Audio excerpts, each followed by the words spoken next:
Dina Clemencia Erazo Benavides es una mujer natural de Ecuador que a los 12 años conoció la labor que desarrolla la congregación de las misioneras lauritas y no se lo pensó. Vio lo que hacían por la gente de su ámbito, por el desarrollo de esa zona y lo vio más que claro. Hoy, 4 décadas después, ha venido a Andalucía gracias a Manos Unidas y con un objetivo. Pero antes de nada, y como siempre, le damos la bienvenida a nuestro programa por compartir ese testimonio con toda Andalucía. Gracias, Susana, por permitirme dar mi testimonio. Gracias a Canal Sur por permitirme estar con ustedes y llegar a toda la audiencia Andalucía. Bueno, hermana, hemos dicho que usted conoció las misioneras lauritas, pero ¿por qué se llaman así? El nombre exacto de mi congregación es Misioneras de María Inmaculada y Santa Catalina de Siena, pero nadie nos conoce con ese nombre. Lo llaman al instituto Misioneras Lauritas o Misioneras de la Madre Laura, porque nuestra fundadora es Laura Montoy, una mujer de Colombia, Medellín, Antioquia, nacida en Jericó, y se lanza a las selvas de Dabeiba a fundar la congregación con la finalidad de saciar la sed de Jesús en medio de los indígenas marginados no cristianos. Bueno, hermana, ¿cómo nos hablaría de sus comienzos, esa niña que quiso hacerse monja? El carisma y la espiritualidad de mi congregación me llamó la atención porque no solo se dedicaban a una evangelización descontextualizada, sino a una evangelización integral. ¿Qué quiere decir evangelización integral? El anuncio del evangelio buscando medios como la educación, la salud, la defensa de sus derechos, el territorio, la autonomía de los pueblos, su lengua, su cultura, su identidad. Esto es lo que Madre Laura nos dejó como esa herencia, ese legado a la congregación y lo que nosotras como misioneras lauritas continuamos en medio de los pueblos indígenas, tratando de que ellos sean los gestores de su propia historia, desde una espiritualidad originaria, pero también basados en el Evangelio, en los documentos de la Iglesia. Hermana, usted ahora ha conocido muchas realidades, pero reconoce a aquella joven que quiso cambiar el mundo siendo monja. En algunos aspectos me continúo reconociendo con mis locuras, con mis esperanzas, con mis sueños, porque aunque pasen los años, uno no puede dejar de soñar, no puede dejar tener esperanza de querer transformar, humanizar más. Vemos que la realidad es muy dura, realidades que a uno le afectan, sabiendo de que decimos que el Evangelio transforma, y es verdad, solo Dios nos puede transformar, pero también hay que hacer ciertas acciones en bien de la humanidad. Ahora, otras, a lo mejor con lo que no me identificaría es con el hacer las cosas de inmediato. Entonces ya llevo un proceso de discernimiento, de consulta, el método ver, juzgar, actuar. Y lo que dice Papa Francisco es convertir. En Laudato Si, él siempre nos pone en sus escritos el convertir. O sea, incluso ya no llega a la acción, sino a convertir, convertirse como persona, convertir la comunidad, convertir sistemas, o sea, cambiar, transformar, humanizar, llegar a otro modelo de cultura, como es la cultura del encuentro, la cultura del diálogo. La preocupación por el contexto en el que vive su gente, los proyectos de las comunidades que llevan siglos en aquellas tierras, ha sido una obsesión y no solo suya, también de muchísima gente dentro y fuera de la Iglesia. ¿Se están dando pasos en el camino correcto, hermana? No podemos decir que todo el mundo lo va a hacer de una manera correcta o perfecta, pero como Iglesia creo que estamos en el camino correcto y ellos, los pueblos indígenas o los pueblos originarios, como ya llaman ustedes las aldeas, son los que pueden decir si estamos en el camino correcto o no. Pero al ver del despertar de ellos, de los pueblos, que ellos son capaces de reclamar sus derechos, de empoderarse de su papel, de querer tener unos sueños, unas esperanzas que se vayan realizando, decimos estamos en el camino correcto. porque son ellos los gestores de su propia historia. Me refiero, cuando digo ellos, a los pueblos, a las culturas. Entonces, usted ver, es como ver a sus hijos, ¿verdad? Usted ve a su hijo que va creciendo, que se va empoderando de su papel.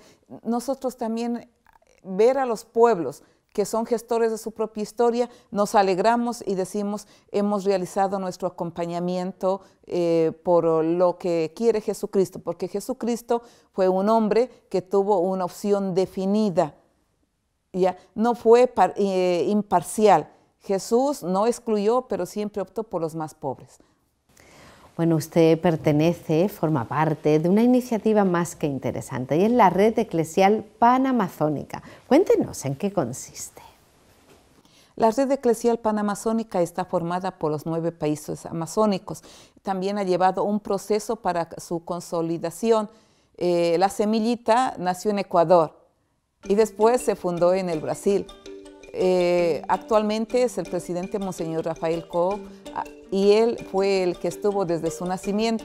Entonces, esta red se forma o se construye tratando de dar respuesta a una iglesia con rostro amazónico y a una iglesia que da respuesta de una manera integral, como es el pensamiento también de los pueblos indígenas. Los pueblos indígenas no tienen las cosas como aisladas, todo está relacionado, y eso es lo que la iglesia quería dar, esa respuesta, sobre todo a la defensa de sus derechos.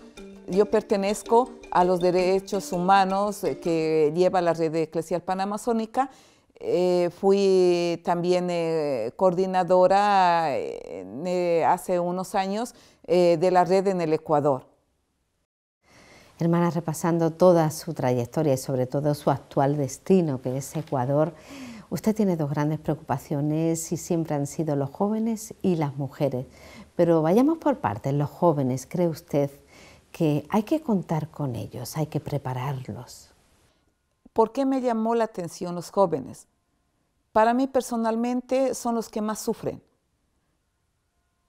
En Pompeya, exactamente en el año que estuve, del 2015 al 2018 allí, mirábamos que los jóvenes en el colegio que tenía la iglesia Yachana Inti se graduaban, salían bachilleres y luego ya no tenían como una esperanza de vida. Se deprimían y llegaban a suicidarse. En ese año calculamos, era un joven por mes. Fíjese, 12 jóvenes en el año que se suiciden. Claro que no era uno cada mes, sino la totalidad, distribuyendo en el año, daba uno por mes. ¿Y cómo responder a esa realidad, a esa falta de esperanza de los jóvenes? Porque muchas veces dicen, ay, qué valiente o qué cobarde, ¿por qué se quita la vida? No es cobardía, no es valentía, es cuestión de que ya no da más, o sea, llegó a un tope. Y eso fue lo que más me afectó a mi persona, y es donde buscamos también ayuda con Manos Unidas para la formación de los jóvenes en derechos. Bueno, y en cuanto a las mujeres, porque aquí en Europa se dice que este es el siglo de las mujeres, también allá en América Latina. Sí, también actualmente estamos trabajando con las mujeres porque nos damos cuenta que la mujer indígena sufre una triple discriminación. La discriminación por el hecho de ser mujer, la discriminación por ser pobre y la discriminación por ser indígena. Las mujeres sufren violencia, y esta violencia es a nivel económico, a nivel psicológico, a nivel físico, a nivel sexual, a nivel incluso cultural, porque son también patrones culturales que vienen desde su raíz, ¿no? O sea, el machismo que está allí predominando tanto a nivel de la cultura y a nivel de la sociedad. Con Manos Unidas hemos emprendido un proyecto sobre derechos de la mujer y formación en crianza de ovinos o de ovejas, como conocen en España, porque ellas quieren continuar con sus prendas de vestir y generar mercado en cuanto a los tejidos que ellas hacen para poder generar también ingresos económicos. Bueno, hermana, usted ha estado en distintos destinos, Ecuador, Cuba, Bolivia. Estamos, ante alguien que nos puede contar perfectamente si estamos dando los pasos adecuados y si se están dando esas respuestas a estos países desde la Iglesia. A través de la Iglesia tenemos varias ONGs, redes, que vamos generando solidaridad. Y yo hoy en España les he dicho, porque he escuchado, vamos a poner nuestro granito de arena. Decía, ahora en los países del sur ya no hablamos del granito de arena. ¿Por qué? Porque es un granito de arena que a lo mejor hasta el polvo se lo puede llevar. Estamos hablando de poner la semilla. ¿Por qué la semilla? Porque la semilla crece, da fruto. Y si ustedes, los que cooperan, a través de, ustedes nos están cooperando, por ejemplo, a través de estos testimonios que van a ver también la población, los ciudadanos se van a sensibilizar. También es una buena manera de hacer incidencia a través de los medios. Entonces, están sembrando esa semillita que va a caer en tierra fértil y va a dar mucho fruto. Y las comunidades, las aldeas, tanto en los proyectos de mujeres como de jóvenes, han dado su fruto. Me atrevo a preguntarle, ¿volvería a tener la vida que ha tenido si volviera a nacer? Volvería a optar por ser mujer, por ser religiosa, por ser misionera laurita y trabajar en medio de los pueblos indígenas. Y más que trabajar, compartir mi vida, compartir mi fe, continuar acompañándoles y ser testigo de que ahora ya no necesitan nuestra voz.